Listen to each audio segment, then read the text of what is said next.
Day 2 now in the books here at St. John Fisher College. So, Joe, there were some players today that impressed, some players that need to step it up. We'll start with the players who need to step it up. Who's number one on that list? Well, I think first and foremost, probably Ronald Darby. I mean, in this practice, for instance, he got beat on more than a handful of times. You know, he was beat on a deep throw, which he probably should have been able to hang back and knock down if you know, he was at his full capacity of game, where Robert Woods actually had to slow up to get a reception from Tyrod Taylor on a severely underthrown ball. And then from there, you know, he got beat by Greg Little on a red zone opportunity, on a one-on-one red zone, and Greg Little should not be beating Ronald Darby, considering the type of year that he had last year. So I think Darby has a lot more to give, but again, day 2, and we can't really go over the moon and say, hey, you know what, this guy is just not getting it. I think it all kind of changes for him once we get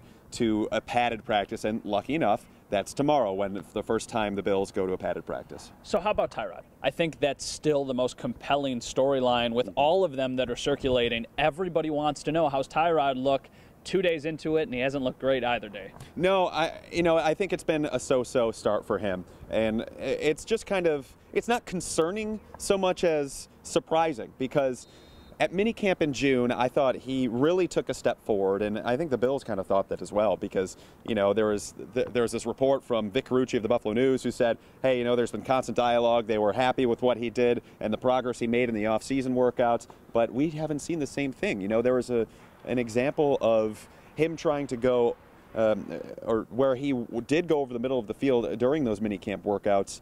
Today, there was for instance, where Walt Powell was about to come open on a deep post, and the wide receiver, the safety wasn't there, wide open, and Tyrod Taylor, rather than seeing that middle of the field, instead just dumped it down. Now, that's a small example. I mean, he was still inaccurate, and, you know, I think there were other times where he could have put a little bit better touch on the ball that he just didn't. So I think it'll come with time, but the first 2 days haven't been his best.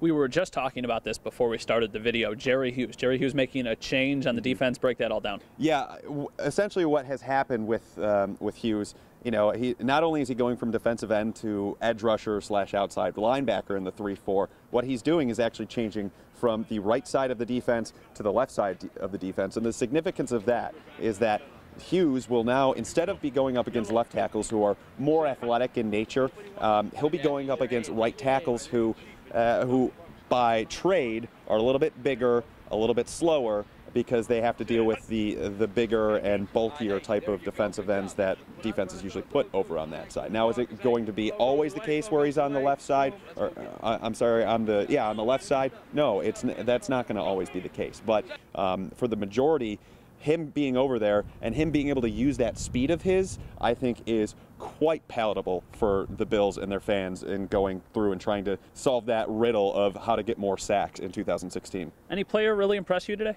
You know, I think Greg Little, of all of them, I think he had the strongest day. I made him my day 2 MVP on my observations at WKBW.com. And Greg Little, to me, you know, he's trying to make the roster, had a certain degree of success in Cleveland, former second-round pick.